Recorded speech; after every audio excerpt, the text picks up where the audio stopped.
sommes dans la joie ce matin. Aujourd'hui, c'est un grand jour. Le titre du message aujourd'hui, c'est « Femme, dépasse tes limites ». Amen. C'est vrai que ces femmes dépassent tes limites, mais c'est un message qui est pour un peu tout le monde. Hein.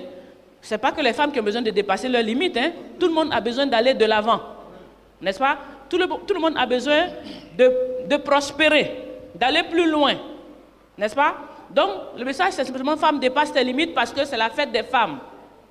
Mais ça concerne tout le monde. Alléluia. Donc, femme, dépasse tes limites. Comme par habitude, on va essayer de comprendre. Quand on parle de limite, moi je dis une limite c'est une borne. On dit de dépasser tes limites. N'est-ce pas? Je prends la limite aujourd'hui comme une borne qu'il faut dépasser. Il faut sauter la borne. Il faut aller plus loin. On dit femme, dépasse tes limites. Donc pour moi, la limite, c'est une borne. La limite, c'est un blocage. Vous êtes d'accord avec moi? La limite, c'est quelque chose qui t'a bloqué. C'est-à-dire que tu es fixé là, tu ne peux pas aller plus loin. C'est-à-dire que tu as atteint le point, c'est terminé. Et puis tu es là depuis 10 ans, tu es au même point. Tu fais tout, tu es au même point. Tu veux avancer, pas possible. Tu es au même point, tu es bloqué. Mais aujourd'hui, on dit quoi? Femme, dépasse tes limites. Donc la limite, c'est une borne. Pour moi, aujourd'hui, c'est une borne. Et comment on peut dépasser la limite? C'est tout simple. Quand tu es limité par une borne, la meilleure chose à faire, c'est de dégager la borne. N'est-ce pas? On a fixé la borne. Tu veux dépasser tes limites, tu déplaces la borne. Tu balayes la borne. Tu dégages la borne pour que tu puisses passer et aller de l'avant.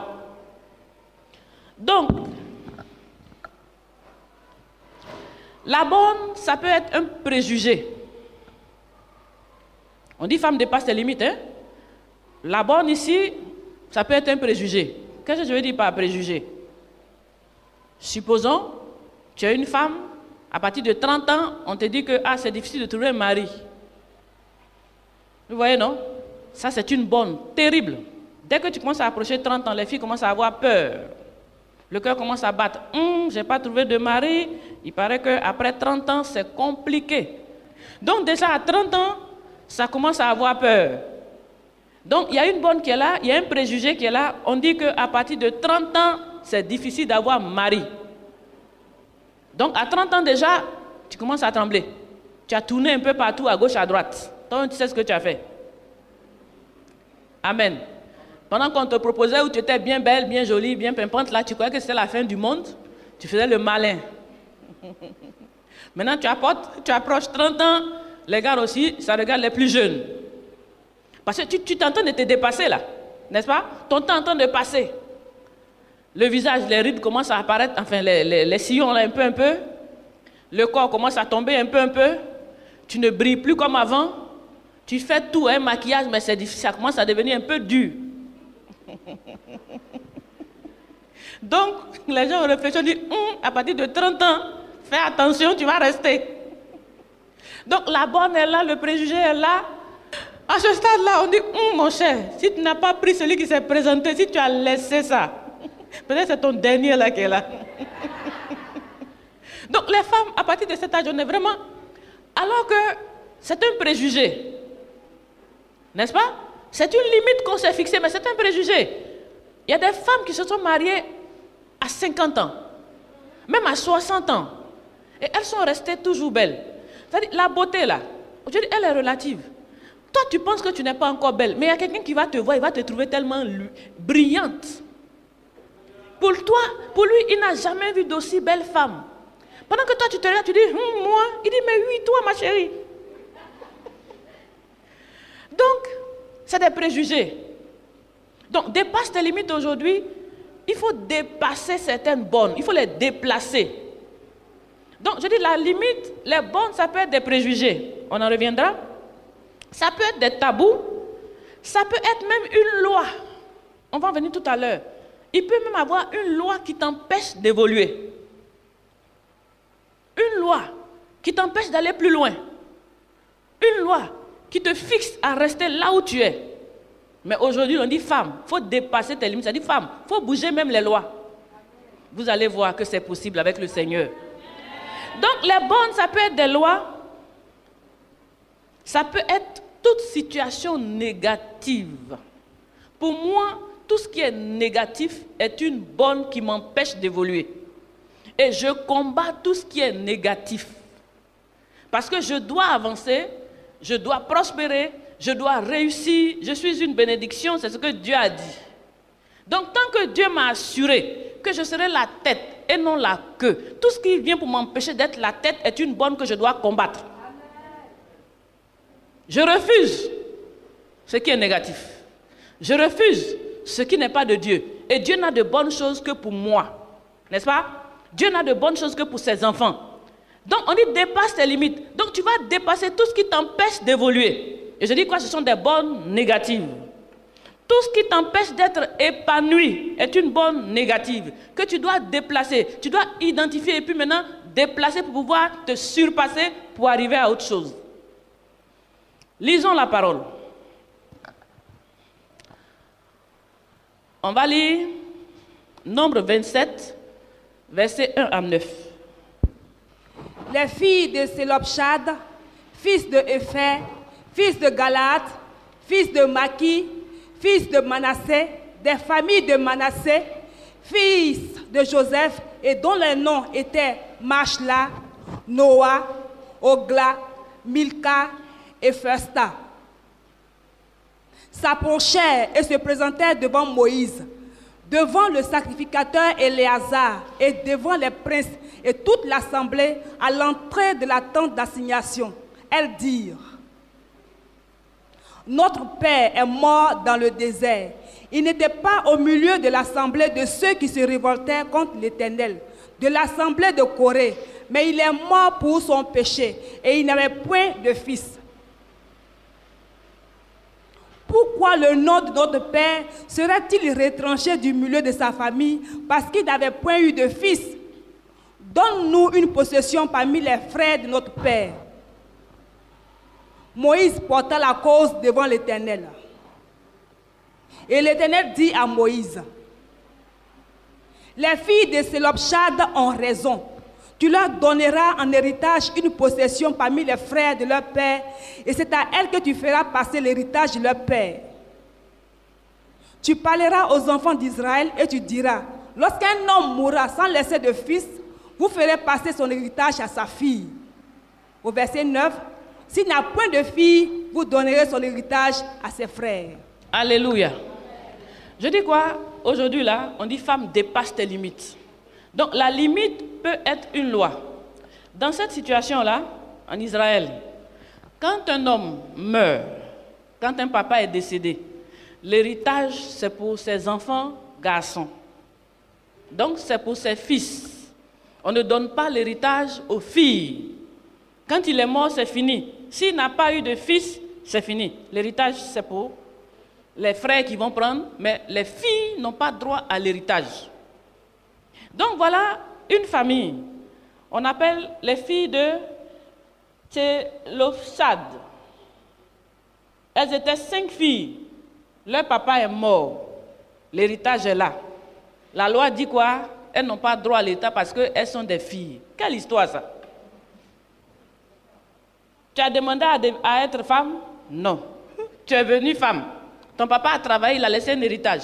Parce que tu es fille, on dit que tu n'as pas droit à l'héritage.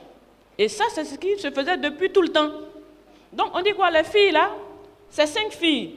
Malcha, Noah, Ogla, Milka et Tista. Descends au verset 2. Elles se sont approchées de Moïse.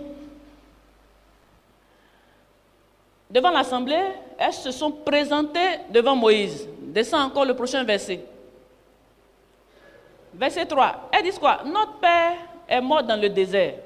Dans le désert, il y a eu beaucoup de morts parce qu'il y a eu ceux qui se sont révoltés contre le Seigneur et puis ils sont morts. Mais il dit notre père est mort, lui, ce n'est pas parce qu'il s'est révolté, mais il est mort pour ses propres péchés. Verset 4. Pourquoi le nom de notre père serait-il retranché du milieu de sa famille parce qu'il n'avait point eu de fils? Les filles là se sont levées. C'est vrai, notre père est mort. Mais pourquoi est-ce que on doit maintenant effacer son nom complètement parce qu'il n'a pas eu de fils? donne-nous en possession parmi les frères. Donne-nous une possession parmi les frères de notre père. C'est-à-dire quoi? Elle veut leur part d'héritage. L'héritage devait revenir aux frères de leur père, pas aux filles. Mais ces filles-là ne sont pas restées là à regarder la loi. Elles se sont levées, elles ont pris une décision, elles sont allées voir Moïse. C'est vrai qu'il n'a pas eu de fils, mais nous sommes ses filles. Nous voulons notre part d'héritage. Elles sont vraiment décidées. La loi a toujours dit que les filles n'ont pas droit à l'héritage. S'il est mort, qu'il n'a pas eu de fils, les filles n'ont droit à rien. Elles ne sont pas restées là, elles se sont levées, elles sont allées voir Moïse. C'est vrai qu'il est mort, il n'a pas eu de fille, mais nous n'a pas eu de fils, nous sommes ses filles et nous voulons notre part d'héritage parmi ce que vous devez donner à ses frères. On continue, verset 5. Moïse a dû porter la cause devant l'Éternel, parce que c'était une loi. Il ne pouvait pas de lui-même décider de changer cette loi-là. Donc Moïse a dû porter la cause devant Dieu. Donc ces filles-là ont obligé Moïse à retourner devant Dieu pour aller demander. Vous voyez un peu? Elles ont obligé Moïse à aller demander à Dieu. C'est qu'elle a fait ça. Ou parce qu'on est des femmes, alors nous on n'a pas droit à l'héritage de notre père. Moïse est parti porter la cause devant Dieu. On continue? Et l'Éternel dit à Moïse, les filles de Télopshad ont raison. Tu leur donneras en héritage une possession parmi les frères de leur père. Et c'est à elles que tu feras passer l'héritage de leur père. On continue? Tu parleras ainsi aux enfants d'Israël. C'est-à-dire quoi? Ces filles-là, non seulement ont refusé ce qui existait déjà, qu'elles n'aient pas d'héritage, elles ont porté l'affaire devant Moïse. Moïse est parti voir Dieu. Dieu dit qu'elles ont raison. Donne-leur leur part. Mais mieux, à cause de ces filles-là, la loi a été changée. À cause de ce qu'elles se sont levées pour dire qu'elles n'acceptent pas. Dieu a changé la loi.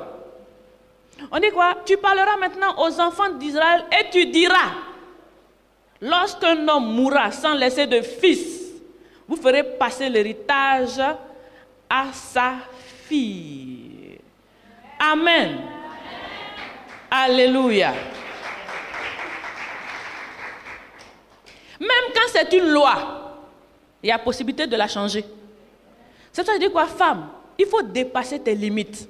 Tu n'es pas obligé de rester borné, c'est-à-dire de t'arrêter là si ça ne t'arrange pas. Tu peux te lever contre, Dieu va changer à cause de toi. Voilà des femmes comme nous, qui n'avaient pas droit à un héritage, mais qui ont refusé la condition, qui ont refusé la loi et qui se sont levées. Si elles étaient restées assises, c'est fini, pas d'héritage, elles vont mourir pauvres. Mais elles ont refusé, elles n'ont pas accepté. Donc pour dépasser tes limites, il faut refuser la condition dans laquelle tu es qui ne t'arrange pas. Quand la chose ne t'arrange pas, tu n'es pas obligé de rester dedans. Si tu te lèves contre, la chose va bouger parce que c'est une borne, on peut la déplacer. Je dis les bornes, les limites ce sont des bornes. Voyez ça comme des bornes qu'on peut déplacer, qu'on peut bouger. Et c'est vous qui devez faire cela. Femme, on dit quoi? Dépasse tes limites, donc déplace tes bornes et puis va de l'avant. Voilà des filles qui ont refusé une loi qui ne les arrangeait pas. Dieu a changé. La Bible dit quoi? En ce moment-là, on dit quoi? Ce que femme Dieu veut, non? C'est tout simple. Ce que femme veut, Dieu veut. Donc, au moins, vous avez cette grâce. Malheureusement, excusez-moi les hommes, on n'a jamais dit ça. Bon, on est désolé, hein? Mais on dit ce que femme veut, Dieu veut. Parce qu'en fait, femme est le dernier, dernier bébé. Voilà, c'est le dernier bébé de Dieu. En général, ton dernier là, tout ce qu'il te demande, tu es un peu sensible, donc tu acceptes un peu de tout. Vous êtes très fort, donc vous pouvez vous débrouiller, n'est-ce pas? Vous êtes fort, voilà, écoutez, voilà. Alléluia. Vous êtes puissant, vous êtes fort, n'est-ce pas? Bon, nous sommes un peu frêles, un peu. Donc on doit s'occuper, voilà, c'est normal, hein? Ce que femme veut, Dieu veut. Mon cher, profitez de la situation, mes chers mamans. Ce qui ne vous arrange pas, demandez à Dieu, il va changer. Amen. Alléluia. Donc, une borne, ça peut être une loi. Quelle que soit la loi qui ne t'arrange pas, devant le Seigneur, implore la grâce de Dieu. Dieu va changer ta circonstance. Une borne, pour la changer, il faut une volonté. pour que tu puisses dépasser tes limites. C'est-à-dire, aujourd'hui, quand tu vois ta situation, depuis quelques années, tu n'as pas vraiment évolué. Tu constates, mais tu ne restes pas dedans. Tu prends une décision, tu dis non, j'ai une volonté, je veux aller de l'avant. Donc, pour que la chose soit changée, elles ont décidé de refuser. Elles ont décidé d'aller de l'avant, elles ont décidé de prendre, c'est une volonté qui a fait déplacer la borne. Donc, si tu n'as pas de volonté de déplacer ta borne, elle va rester là. Si tu n'as pas la volonté d'aller plus loin, tu vas chanter la chose, mais elle n'ira pas plus loin. Mais si tu as la volonté et que tu as la détermination et que tu poses les actions qu'il faut, tu vas dépasser tes limites. Donc, c'est une question de volonté, de vouloir passer à un autre niveau, de vouloir aller de l'avant, c'est une volonté. Je dis la vie là, Dieu a fait en sorte qu'il y a les pauvres et il y a les riches. Ça sera toujours ainsi. Jésus a dit même qu'il y aura toujours des pauvres sur la terre. Donc c'est toujours comme ça. Si toi tu te plais dans ta condition d'être pauvre, on ne peut rien faire pour toi. Parce qu'il y a une place pour les pauvres. Maintenant, si tu ne te plais pas dans cette condition de pauvre, que tu veux être riche aussi, alors il y a une place aussi pour les riches. À toi de décider où tu veux être. Il y a deux camps. Il y a les riches et il y a les pauvres. Tu veux devenir pauvre, c'est bon. Au moins les riches vont avoir des gens à qui faire des aumônes. Et puis eux, ils vont continuer de progresser. Vous comprenez, non? Parce que quand tu fais des aumônes, là, Dieu dit quoi? Celui qui donne aux pauvres donne à Dieu. N'est-ce pas? Donc, plus tu donnes aux pauvres, plus tu donnes à Dieu, plus Dieu te donne. Donc, si toi, tu veux être le cobaye des riches, pour que c'est à toi qui vienne donner toujours en tant que pauvre, pour continuer d'être riche, gloire à Dieu, parce qu'on en a besoin. Amen. Mais si tu refuses cette place et que tu veux être maintenant de l'autre côté, il faudrait maintenant que ce soit toi qui commences à donner maintenant aux pauvres. C'est pour ça que moi, quelque part, quand on appelle, bon, on veut faire des dons aux pauvres, ceux qui peuvent venir, et puis les gens courent pour venir, je dis, oh. Donc, ils ont choisi leur position. On dit dons aux pauvres, dons nécessiteux, et puis vous courez, vous venez. C'est pas grave. On va vous donner. Mais c'est votre position. C'est votre choix. On n'y peut rien contre ça. C'est votre volonté. C'est votre volonté. Donc, je dis, il y a deux camps dans ce monde. Il y a les riches et puis il y a les pauvres. Il y aura toujours des pauvres parce qu'on a toujours besoin des pauvres à qui faire des dons pour que Dieu continue d'élever le riche. Quelle est la position que toi tu veux? Tu ne peux pas chanter que tu vas devenir riche. Tu ne peux pas chanter que tu vas être puissant et grand financièrement si tu te mets du côté des pauvres, c'est-à-dire si tu te mets du côté de celui qui demande. Tu dois être du côté de celui qui donne. Parce que tel qui donne, il s'enrichit. C'est en donnant qu'on devient riche. Mais en demandant et en recevant, on s'appauvrit davantage. C'est ce que la Bible dit. Ce n'est pas nous qui le disons. C'est comme ça que Dieu a fait les choses. Alléluia. Donc aujourd'hui on dit quoi? Dépasse tes limites. Si tu n'avais pas compris que tu avais toujours pensé qu'il fallait être pauvre, il fallait toujours demander pour qu'on te donne, change de mentalité. Change de mentalité. Prends-toi maintenant comme celui qui doit être de l'autre côté, c'est-à-dire du côté de ceux qui donnent pour que Dieu continue de te donner pour que tu sois riche. Parce que moi, j'ai compris une chose dans la vie, on dit quoi? La main qui donne est au-dessus de celle qui reçoit. Qu'est-ce que ça veut dire? Par exemple, je vais te donner de l'argent. Quand je vais te donner de l'argent, quand j'ai la main comme ça là, comment je fais? Est-ce que je lance en haut? Je fais comme ça, non? Et toi qui reçois ta main où? Donc la main qui donne là, est en haut de celle qui reçoit. Ça veut dire quoi? C'est la main qui te donne là qui va te commander. Oui, c'est la main qui te donne qui va te commander. C'est la main qui te donne là qui est au-dessus, qui est ton chef, qui est ton patron. Donc tu seras toujours en bas, en train de demander. Il sera toujours en train de te donner selon son bon vouloir. Donc toi tu vas tous les dimanches, tu sonnes cling, on dit qui est là. Quand tu dis ton nom, on dit fermez vite les portes. Je dors. Parce que tu es un emmerdeur. Tu as demandé jusqu'à maintenant, tu rentres dans la catégorie des emmerdeurs. Quand tu sonnes, dit cling, on prend le téléphone, c'est qui qu'on dit ton nom, on dit ah, il est encore venu. Et puis, toi tu ne sais pas, hein, mais à la maison là-bas, tout le monde rit. Je vous dis ce qui se passe dans les maisons, c'est la vérité. Quand tu sonnes cling, parce que tu énerves tellement que, bon, ceux qui donnent là, ils sont fatigués de toi, donc ils sortent des choses. C'est dommage, mais enfin, c'est comme ça. Dès qu'il a sonné cling, on dit c'est qui? Oh, vraiment, encore lui. Et ça sort. Quand c'est comme ça, quand tu rentres, il gardien, il boy, quoi, personne ne te respecte. Même quand tu veux boire de l'eau, c'est la vieille casserole. Le vieux gobelet gâté là. On prend ça et puis tiens de l'eau. Mais quand tu viens pour bénir la maison, quand le patron même entend ton nom, c'est qu'il dit, ça court maintenant de partout. Quand tu vois le boy, il tremble. Quand tu vois la servante, elle tremble. Quand tu vois, tout le monde court. Parce que tu es identifié parmi les grands. La main qui donne est au-dessus de celle qui reçoit. Ne l'oubliez jamais. Aujourd'hui, tu veux une position dans la société, tu viens, on ne te respecte pas. Mais toi, tu es qui? Tu vas dans les funérailles, tu vas dans les rassemblements des familles. Mais tu es qui? Si tu donnes là, même s'ils sont en retard, ils vont t'attendre. Pour toi, il n'y a pas d'heure.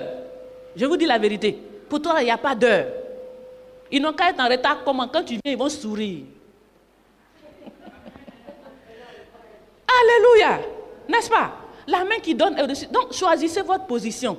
Si vous voulez qu'on vous célèbre, soyez du côté de ceux qui donnent. Vous serez célébrés à vie.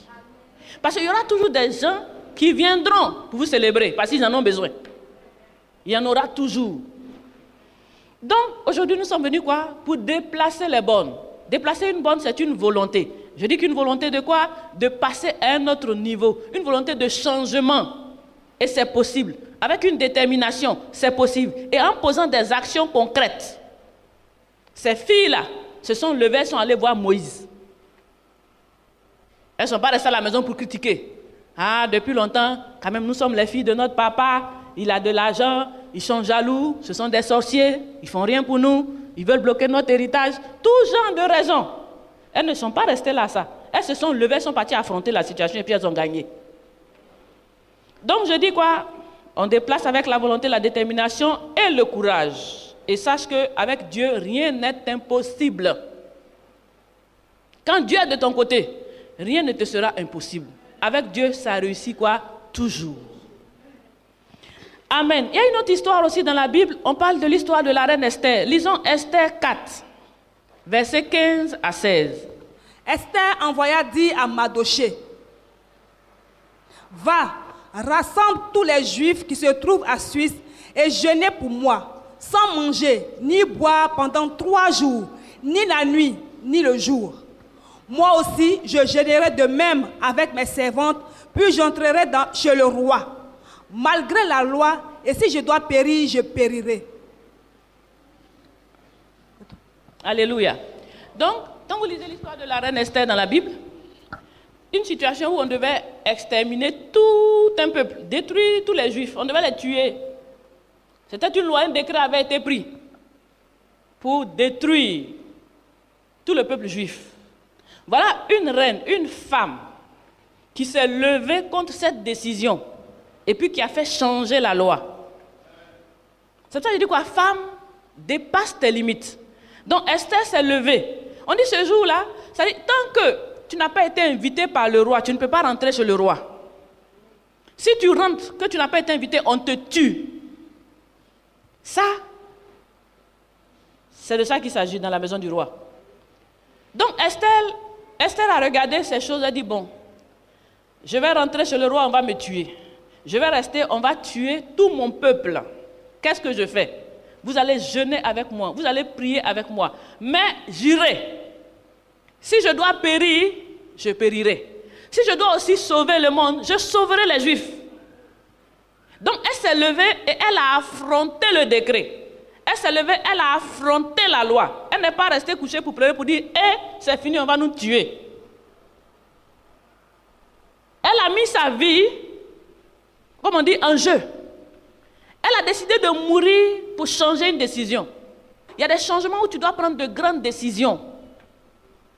Tu dois affronter ce que tu n'as jamais affronté pour pouvoir changer la chose. Esther a eu du courage. Elle s'est levée. Elle savait qu'elle pouvait mourir dans ça. Mais comme elle ne voulait pas rester là et mourir, elle s'est levée et elle a affronté. Quand elle a affronté, elle a eu le succès. Et l'histoire d'Esther, on connaît dans la Bible. Jusqu'à aujourd'hui, on la raconte. Voilà une reine qui a affronté un décret et qui a sauvé toute une nation. Je dis, femme, tu peux dépasser tes limites. Tu peux déplacer des bornes. Même si c'est des lois, même si c'est des décrets, tu peux les changer. Avec la prière, n'est-ce pas? Elle a dit, jeûnons. jeûner avec moi, prier avec moi, et puis j'irai. Tant que Dieu est de mon côté, je vais m'assurer la victoire, donc j'irai. Donc je dis la bonne, ça peut être un décret, ça peut être une loi. Esther a changé un décret et a sauvé toute une nation. La bonne, il y a plusieurs bornes qu'il faut déplacer. Pour passer de l'autre côté, pour passer à un autre niveau, tu as plusieurs bornes dans ta vie qu'il faudra identifier et puis déplacer. Moi, comme ça, dans ma vie, j'ai eu une borne terrible. Alléluia. Il fallait la déplacer. Quand le Seigneur m'a appelé, je me suis levée comme ça un jour, j'ai dit, bon, je m'en vais prêcher. Je m'en vais dans la rue, je vais évangéliser. Mais il y avait une borne à cette époque-là pour dire, la femme ne doit pas prêcher. Ça, c'était une borne. Et cette borne-là même, jusqu'à aujourd'hui, on dirait qu'elle est placée encore dans la vie de certaines personnes. Hein? Quand elles entendent, non, toi femme, tu es en train de prêcher, quand on te ferait comme ça, c'est fini, tu t'arrêtes. Donc, une borne qui dit que femme ne doit pas prêcher. Si je n'avais pas déplacé la borne là, je ne serais pas arrêtée ici aujourd'hui. Je me suis levée, je dis, bon, je m'en vais évangéliser. Puisque le Seigneur venait vraiment de me convaincre et de me dire que je devais le servir et tout, je me lève, je vais aller prêcher, je vais aller évangéliser. J'avais mon frère qui me dit, c'est pas possible, une femme ne prêche pas. Parce que mon frère était membre d'une communauté dans laquelle on avait déjà enseigné que femme ne doit pas prêcher. Et la communauté existe aujourd'hui, elle est là. On dit non, femme ne prêche pas. Quelle histoire de femme ne prêche pas? Écoute, depuis bébé dans mon ventre, j'ai commencé à prêcher à toi en tant que bébé. Le bébé, c'est chez la femme qu'il est éduqué en premier. Prêcher, c'est quoi? Prêcher, c'est annoncer la parole de Dieu qui te transforme. C'est une éducation qu'on est en train de te donner pour te changer, pour que tu sois meilleur. Quand je prêche là, qu'est-ce que je vous fais de mal? Je vous annonce la parole de Dieu qui vous transforme, qui vous permet d'atteindre vos objectifs, qui vous permet d'être plus victorieux dans la vie. Je vous ai tué. Alléluia. Donc prêcher, c'est annoncer la parole de Dieu, n'est-ce pas? C'est apporter la vie là où il y a la mort. N'est-ce pas? Et c'est ce que la femme a toujours fait même. Depuis le sein maternel, la femme commence à parler à son bébé. La femme commence à éduquer son enfant. Maintenant qu'il est devenu grand, non, tu ne peux pas lui prêcher. Or, pendant ce temps même, il est déjà gâté parce que les gens l'ont déformé. Il faut le transformer. Je me lève, je m'en vais prêcher. On dit, femme ne prêche pas. Je dis, bon, ce qui est sûr, ce que Dieu m'a dit là, moi je vais dire à des hommes. Si ce n'est pas pour les tuer, que c'est pour les faire vivre, je pense que Dieu me bénira. Parce qu'en prêchant, est-ce que je les tue ou alors je leur permets de revivre? Ce que je fais là, est-ce bon ou est-ce mauvais?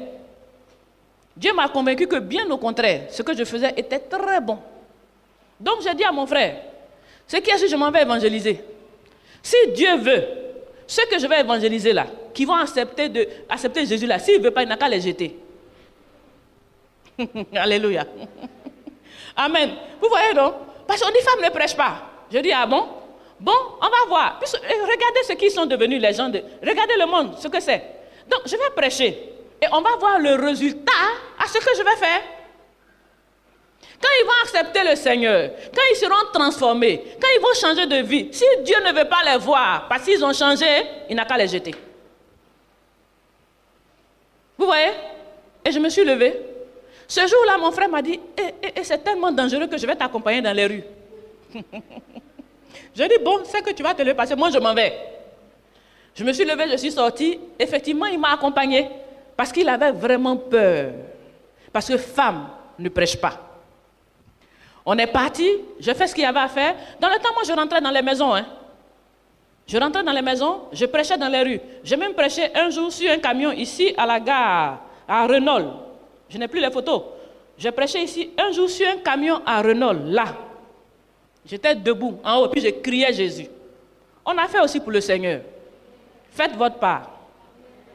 Alléluia. J'ai prêché à Renault. Je suis rentré dans les maisons. J'avais mon sac. Et j'étais avec un coéquipier, on était deux. Zélé, on tapait quand on rentre. On parle de Jésus. S'il veut nous tuer, qu'il nous tue. Si je meurs, je meurs. Si je vis pour Jésus. On rentrait dans les maisons. On prêchait l'évangile. Dieu nous a appelés. Il ne nous a pas bipés. Alléluia. Alléluia. Donc, c'est ce qu'on a fait. On dit femme ne prêche pas. Pourquoi femme ne prêche pas? C'est même pas. C'est-à-dire, Dieu lui-même, Jésus lui-même, quand il est ressuscité, il a dit aux femmes, il s'est montré premièrement à des femmes. Et il leur a dit, allez dire aux hommes que moi je suis ressuscité. Allez annoncer la vie aux hommes. Si femme ne prêche pas, pourquoi il s'est révélé à des femmes pour dire, allez dire? Il pourrait leur dire, ah, je me suis montré à vous, mais taisez-vous. Ne dites rien du tout. Vous êtes des femmes. Attention, ne dites rien. Il ne faut pas surtout le dire. Moi-même, je vais me révéler après. Mais vous, ne dites rien. C'est un secret entre nous.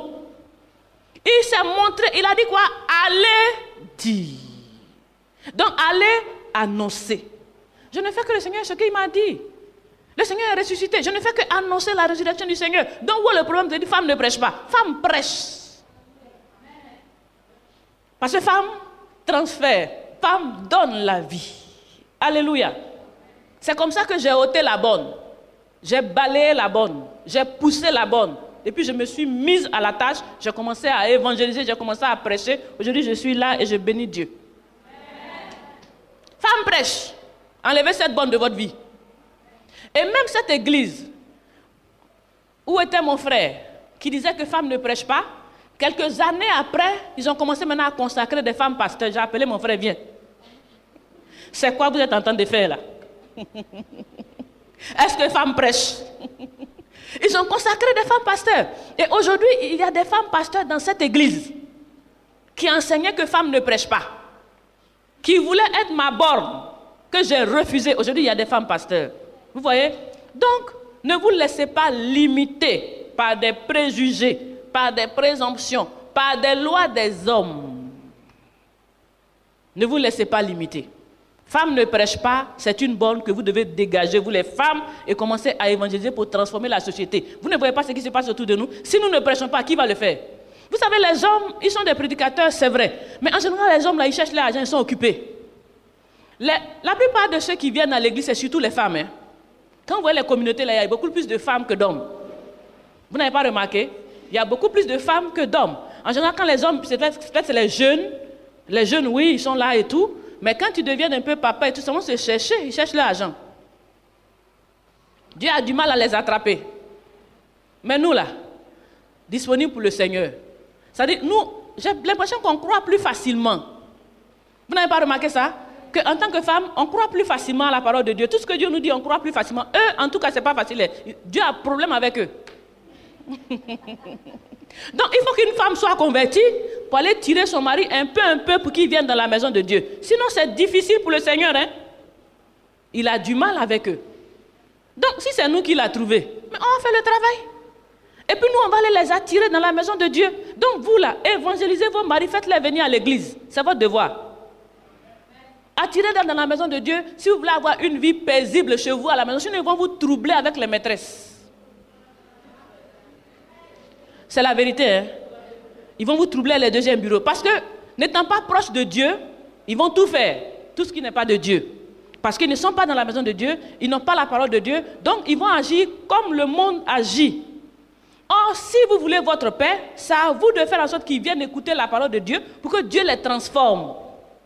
Ce n'est pas en pleurant que mon mari est ceci, ça ne va rien changer, il va continuer à être pire. Mais en lui parlant de Dieu, en faisant en sorte que toi, ton comportement reflète aussi la parole de Dieu, il va te suivre. Ce n'est pas que toi, tu viens à l'église et puis à la maison, tu es une tigresse. Mais tu viens à l'église, la parole t'a touché, tu as été transformé. Donc quand tu parles qu'il y a un Dieu quelque part, il voit que c'est vrai parce qu'il y a un changement en toi. Quand c'est comme ça, c'est plus facile. Il va te suivre. Et s'il te suit, tu l'as gagné. Et si tu l'as gagné, Dieu l'a gagné. Dieu va le transformer et ce sera pour ta maison. Ce sera une bénédiction pour toute ta famille.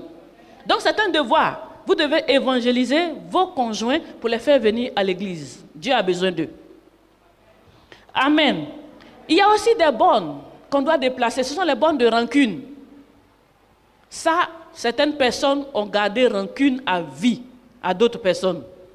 Celui-là, en tout cas, tant que je vis, ce qu'il m'a fait là, je ne peux jamais oublier. J'ai pardonné, hein? Mais Il y a un maître terrible qui est accroché à cette affaire-là. Non, non, non, tu ne pardonnes pas. Non, j'ai pardonné. Mais celui-là, je ne peux jamais oublier. Donc la rancune est un blocage. La rancune est un blocage, c'est une limitation. Ça va te bloquer dans tes activités, ça va te bloquer dans ton évolution. Tu ne vas pas avancer si tu es quelqu'un de rancunier. Je connais une fille comme ça qui était dans l'église. Il y a des années, peut-être il y a 10 ans, elle était dans l'église et elle ne parlait pas à sa sœur, à sa grande sœur.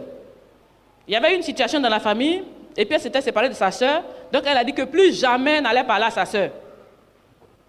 Elle l'a gardée. Tant bien même qu'elle souffrait dans la vie, sa sœur était bien quelque part, elle avait les moyens et tout, mais elle dit jamais elle va aller la voir, elle ne peut jamais lui pardonner. Donc elle était animée de rancune, de haine contre sa sœur. Certaines personnes aujourd'hui sont animées de haine contre certaines personnes parce qu'elles ont fait quelque chose dans leur vie à une certaine époque. Tu gardes la rancune, ça va te détruire. Ça ne va pas te faire avancer. Le Seigneur dit quoi? Si tu ne pardonnes pas aux autres, moi je ne te pardonne pas. Et puis quand tu viens donner ton offrande là, s'il y a quelque chose dans ton cœur contre quelqu'un, tant que tu n'es pas allé déposer, ne viens même pas nous donner l'offrande. Donc vos offrandes que vous faites avec des rancunes là, ça n'avance à rien, ça ne donne rien. Donc voilà, cette sœur ne parlait pas. Cette sœur de l'église avait la rancune contre sa sœur. Pendant qu'elle souffrait, elle n'avait rien. Sa grande sœur, même père, même mère, elle a gardé rancune. Quand elle est venue un jour, on a prêché. Je lui ai dit non, c'est pas comme ça. Tu es en Christ maintenant, il faut pardonner. Ce jour-là, elle a pleuré. Mais le Saint-Esprit avait déjà fait quelque chose dans son cœur. Donc elle est partie après le culte. Elle a prié et puis elle allait voir sa sœur. Imaginez, sa sœur l'attendait. Parce que sa sœur ne savait pas comment faire. Parce que c'est sa petite sœur. Elle ne veut pas la voir souffrir. Mais la petite sœur s'était braquée contre la grande sœur à vie. Il a fallu la parole de Dieu pour que la petite sœur maintenant s'abaisse, qu'elle pardonne et qu'elle aille voir la grande sœur. Ce jour-là, la grande sœur lui a offert un ordinateur complet pour qu'elle commence à faire quelque chose dans sa vie. Je vous parle d'il y a quelques années, un ordinateur, ça coûtait cher dans ce temps-là. Donc quand elle est partie, la grande sœur lui a donné. Je connais aussi une autre sœur aussi qui avait une rancune terrible contre un frère. Quand elle est partie, quand elle s'est réconciliée, le frère lui a acheté un congélateur pour commencer une activité. Elle n'avait rien, gonflé quelque part. Je ne vais jamais lui pardonner. Le monsieur est en train d'évoluer pendant que toi, tu as la rancune dans ton cœur. Tu ne vois pas qu'il y a un problème chez toi? Mais toi, tu as gardé la rancune là. Tu ne vois pas que lui, il est en train d'avancer. C'est toi qui es en train de te tuer. Sinon, pour lui, ça marche. N'est-ce pas? Donc, au lieu de garder rancune, et puis pour toi, va se détruire de jour en jour, pour que Dieu ne fasse pas. C'est-à-dire, Dieu ne donne pas un avis favorable. Dieu n'exauce pas tes prières parce que tu es quelqu'un de rancunier, tu n'es pas à l'image de Dieu. Autant pardonner pour que Dieu fasse pour toi et qu'il voit que ce qu'il t'a fait là, tu n'es pas resté au même point. La meilleure vengeance, c'est quoi? C'est de passer à un autre niveau. C'est ça la meilleure vengeance. Mais garder la rancune, et puis lui, il avance, et puis toi, tu es derrière. Il a toujours le point sur toi. Tu es derrière. Mais pardonner et libérer, pour permettre à Dieu maintenant de te prendre et te mettre à un autre niveau, c'est ça la victoire. Donc, la rancune est une borne négative qu'il faut enlever dans nos vies en tant que femmes. Parce qu'en tant que femme, on a tellement subi, surtout nos souffrances là, ce sont les hommes. Hein? Il y a eu beaucoup de souffrances du côté des hommes. Il t'a promis, il va te marier. Ça là même, c'est courant. Cette rancune là, surtout quand tu n'as pas eu de mari après. Ah, pourquoi on te pardonne? On ne laisse pas faire. On ne laisse pas faire. Parce qu'il t'a promis. À cause de lui, tu as attendu. On se rappelle une histoire ici que le pasteur Aliko nous a raconté, où la fille même a dû se suicider. Donc il te promet qu'il va te marier. Et puis il ne te marie pas. Demain, tu le vois, il entend avec une autre. Et puis toi, tu es resté. Cette rancune-là, c'est en train de tuer certaines femmes. Pendant que lui est en train de vivre avec sa belle famille, sa nouvelle famille et ses enfants dans sa voiture, il roule, toi tu es là, ça est dans ton cœur, tu es en train de te détruire. Tu vas finir avec des maladies. La rancune est un grand problème dans la vie des femmes. Il faudrait libérer, il faudrait pardonner. De toute façon, c'est le passé. Avec Dieu, il y a toujours de l'espoir. N'est-ce pas? On dit qu'avec Dieu, il y a toujours de l'espoir. On dit quoi? Souvent on disait, quand on était jeune, un de perdu, combien de gagné? 10 de gagné. Alléluia. Donc, 1 de perdu, 10 de gagné. Et avec le Seigneur, 1 de perdu, je dis quoi? Tous les jours, il y en a tous les jours parce que Dieu n'est pas en manque. Donc, il ne faut pas s'en faire. Si tu as perdu quelque chose, tu as perdu quelqu'un il y a des années, il faut pardonner et puis permettre à Dieu maintenant d'accomplir tes désirs. Permets à Dieu, démontre à Dieu que tu es obéissant à sa parole et que toi tu es quelqu'un qui pardonne. C'est-à-dire tu pardonnes jusqu'à ce que même s'il veut revenir faire la même chose, tu es encore disponible. Mais c'est ça le vrai pardon. Hein? Quand tu pardonnes à ton fils, il peut refaire encore la bêtise, non? N'est-ce pas? Si c'est ton fils qui a fait quelque chose, par exemple, il a cassé, mais est-ce que demain tu ne lui donnes plus? Non, tu continues de lui donner parce que c'est une expérience. C'est une éducation. N'est-ce pas? Il a cassé. Mais comment on fait? Quand c'est ton fils là, tu es prêt à pardonner, mais il n'a qu'à casser le frigidaire, casser la télé, casser tout ce qu'il veut, il n'a qu'à casser dans la maison, tu as racheté. Parce que c'est ton fils. On s'est pardonné. Écoute, ton petit bébé, ton fils, il a cassé la télévision. On va faire comment? Demain, tu achètes une autre télévision, tu m'en et puis il va venir prendre la télécommande encore, il va allumer. Parce que c'est ton fils. Mais si tu peux faire ça pour ton fils, fais ça pour les enfants de Dieu. On peut pardonner, on sait pardonner. Donc, il faudrait déplacer la borne de la rancune. Ce n'est pas nécessaire dans nos vies. Surtout que Dieu nous demande de le faire pour qu'il puisse exaucer nos prières. Donc, moi, à cause de toi, ta rancune, Dieu ne va pas m'exaucer, quoi. C'est pour ça que je suis pressé même de pardonner. Parce que si je ne te pardonne pas, à cause de toi, je ne vais pas évoluer. Moi, je ne suis pas bête. Ah, je vous dis la vérité. Ah, je ne suis pas bête, hein. En ne te pardonnant pas là, Dieu dit quoi? Si je ne pardonne pas, tout ce que je vais faire pour lui là, c'est zéro, c'est cadeau. Donc je ne vais pas évoluer parce que toi, tu m'as fait quelque chose. Et puis j'ai gardé dans mon cœur. Et puis je vais rater mon évolution avec le Seigneur. C'est que je suis bête. Quand les gens me voient là, ils disent, maman, toi tu pardonnes. Vous ne savez pas ce que je suis en train de faire. Je pardonne parce que je vais assurer mon élévation tous les jours. Donc je vais pardonner. Si tu m'as fait quelque chose, je te pardonne. Même ce que tu n'as pas encore fait, sache que il n'a qu'à me faire. Moi, je pardonne. Mais quand il finit de pardonner, là, je serai au-dessus de toi. Ah, je sais où je vais. On ne me comprend pas. On m'a tellement fait de grandes choses. On m'a tellement fait, c'est-à-dire les choses incroyables. On m'a tout fait. Mais quand je vois ces personnes, je les accueille encore. Je dis, et toi aussi. Je dis, moi aussi, comment? Tu ne vois pas que tous les jours que Dieu fait, je continue d'évoluer. Donc, c'est fait exprès. C'est-à-dire, Dieu veut voir qui est obéissant. Donc, quelquefois, on va venir te faire quelque chose juste simplement pour te tester. Le diable va dire à Dieu, lui là, il ne pardonne pas, hein, je t'ai dit qu'il ne t'obéit pas, il n'est pas bon. Donc, il envoie un cas terrible. On te fait la chose et tu dis, je ne pardonne pas, c'est fini, il t'a eu. Devant Dieu, le diable t'a eu. Parce qu'il t'a fait voir devant Dieu comme quelqu'un qui est désobéissant à la parole de Dieu. Donc, quand tu pardonnes à quelqu'un, ce n'est pas forcément à cause de la personne, c'est à cause de Dieu que tu le fais. Hein? Moi, je pardonne à cause de Dieu. Ce n'est pas à cause des hommes. À cause de ce que Dieu m'a dit, pardonne pour que moi, je t'élève. Donc, il faut voir. Tu veux être limité, il faut garder rancune. Mais tu veux aller de l'avant. Tu veux dépasser celui qui t'a fait le tort. Il faut vite pardonner. Il faut libérer. Vite, vite, vite. Il ne va même pas comprendre ce qui arrive. Mais avant qu'il se réveille, tu es en haut et il est en bas. C'est ça la victoire. Alléluia. Donc, nous devons déplacer les bornes de rancune. Il y a aussi des bornes que nous devons déplacer. C'est la mauvaise estime de soi. Ça aussi, c'est une borne que nous devons déplacer.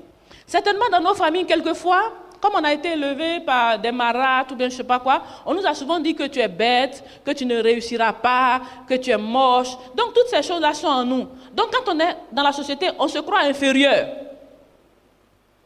On se croit inférieur. On pense que les autres sont supérieurs à nous. Donc il y a des choses qu'on ne peut pas faire, on est recroquevillé sur nous-mêmes, on a honte. Alors que l'esprit de honte, ce n'est pas un esprit que Dieu nous donne.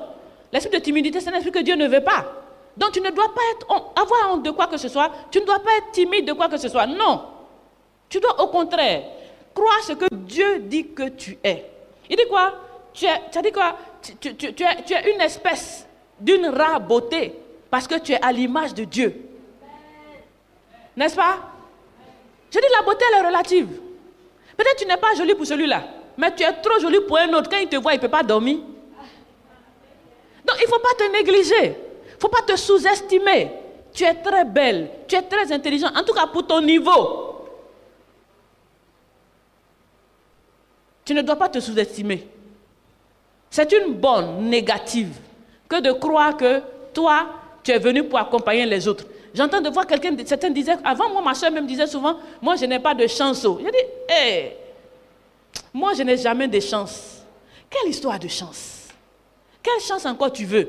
Dieu t'a fait venir sur la terre. Tu veux quel genre de chance pour croire que tu peux pour avancer? Donc le fait qu'elle disait toujours, je n'ai jamais de chance, je n'ai jamais de chance, elle ne réussissait dans rien. C'est par sa bouche, hein, qu'elle-même disait qu'elle n'a pas de chance. Donc rien ne lui réussissait. Parce que dès qu'elle m'a dit, ah, moi je sais que ça n'a pas marché. Pourtant l'autre sœur qui croit que tout marche pour elle tout marche. Mais celle qui croit que non, elle n'a pas de chance, rien ne marche. Parce que sa bouche confirme le négatif. Quand on va quelque part, elle est toujours derrière. Même quand on va par exemple aux États-Unis, par la grâce de Dieu, on va aux États-Unis, même pour faire la queue devant dans les magasins, quand les gens sont là, elle pousse. Et puis elle se met derrière, au loin. J'ai dit, mais c'est qu'elle a fait ça. Moi, je pousse, je me mets devant. Mais c'est qu'elle a fait ça.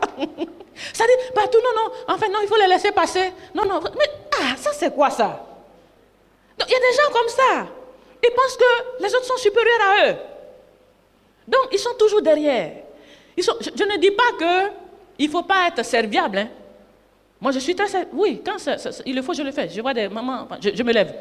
Oui, mais cette mentalité de croire que les autres sont plus importants que toi et que toi, tu es toujours derrière, jamais. Je dis, même dans les parkings, quand il faut garer, elle garde 10 000 kilomètres. Je dis, mais ça, c'est quoi ça? Il y a la place devant, non, c'est pour des gens qui vont venir. C'est de quoi? Je dis, prends la voiture, gare là-bas, moi je descends, je suis ces gens-là. C'est pour nous. Moi, je suis un enfant de Dieu. Je suis qualifié pour ces choses. Donc, avance. Aujourd'hui, je bénis Dieu, ma soeur est changée. Elle est changée, c'est fini. Elle ne dit plus qu'elle n'a pas de chance. Elle est convertie, elle a accepté Jésus. Au contraire, elle déclare des paroles positives. Aujourd'hui, elle a tous ses papiers, elle est bien installée. C'est la gloire de Dieu. Donc, tant que ta bouche dit que toi, tu n'as pas de chance, le diable va confirmer ça pour toi. Donc, c'est une bonne personnelle que toi-même tu es en train de mettre dans ta vie. Ce n'est pas le sorcier. Donc, n'accuse pas les sorciers si tu n'as pas l'estime de toi-même. C'est-à-dire, si toi-même tu ne te considères pas, quelqu'un ne va pas te considérer. Vous avez compris, non? Si toi-même là, tu ne te considères pas, personne ne va te considérer. Si tu ne prends pas, c'est-à-dire tu ne te prends pas au sérieux, personne ne te prendra au sérieux. Mais quand tu te prends au sérieux, même quand tu n'as encore rien, les gens te respectent et ils croient en toi. Et tu évolues parce que les gens croient en toi. C'est pareil, on vient là, on vient à l'église. On est tous venus de quelque part. Mais ça dépend de la manière dont tu te présentes. Hein? Moi là, ce n'est pas forcément que j'ai de l'argent dans ma poche. Mais quand tu me vois briller, tu crois que j'en ai. Vous comprenez, non? La manière dont tu te présentes, c'est très important. L'estime de toi-même. Est-ce que tu te prends au sérieux? Tu veux réussir, il faut te prendre au sérieux, il faut te présenter bien. Il faut avoir confiance d'abord en toi-même avant que les gens aient confiance en toi. Je dis, femme, tu peux dépasser tes limites. Mais je dis, je parle à tout le monde. Tu veux dépasser tes limites, il y a des bornes dans ta vie qu'il faut enlever. Il faut changer les choses. Il faut déplacer certaines bornes pour atteindre d'autres objectifs dans la vie. Pour terminer, nous allons lire Luc 1, 37. Car rien n'est impossible à Dieu. Voilà, donc là, il s'agit de Marie. Quand vous allez lire plus haut, vous allez voir que l'ange est venu dire à Marie que Marie va avoir un enfant. Marie dit, mais attends, pour avoir un enfant dans ce monde-là, c'est un homme et puis une femme qui vont ensemble, et puis tu deviens enceinte, et puis tu as un enfant. Moi, Marie, là, je ne connais pas d'homme. Comment est-ce que je peux avoir un enfant? Et l'ange lui dit quoi?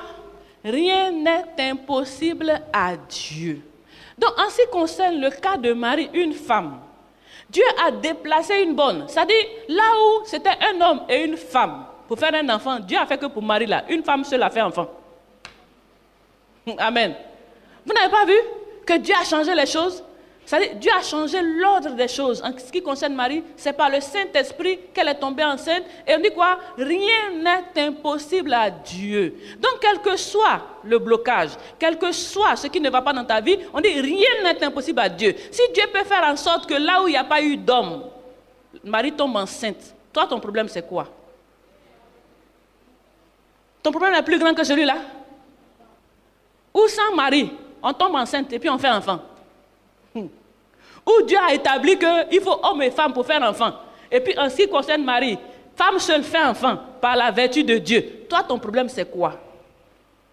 Qu'est-ce que tu as comme problème que Dieu ne peut pas résoudre, que Dieu ne peut pas changer en ta circonstance, que Dieu ne peut pas faire parce qu'il s'agit de toi? On dit rien n'est impossible à Dieu. Je ne connais pas ton cas. Je ne connais pas ta limite. Je ne sais pas qu'est-ce qui te bloque. Qu'est-ce qui fait que tu ne peux pas avancer? Qu'est-ce qui fait que tu regardes les autres et puis maintenant tu es en bas et puis tu souffres. Tu es toujours en train de dire, toi tu es resté derrière. Qu'est-ce qui fait que tu n'es pas épanoui? Porte cette cause devant le Seigneur. Parce que rien n'est impossible à Dieu. Dieu est le Dieu de l'impossibilité. Ça dit quoi? Il crée à partir de rien. Là où il y a les ténèbres, quand il a dit que la lumière soit, la lumière vient. Je ne connais pas tes ténèbres, je ne connais pas ta situation, mais je sais une chose, que rien n'est impossible à Dieu. Femme, aujourd'hui, tu peux déplacer tes bornes et tu peux passer à un autre niveau. Parce que tu t'appelles femme et ce que femme veut, Dieu veut. Que Dieu vous bénisse.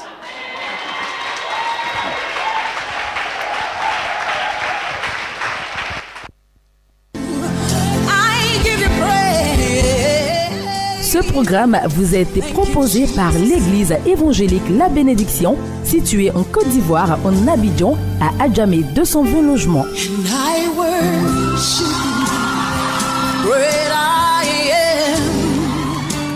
Vous avez été touché par ce message et désirez vous procurer les DVD.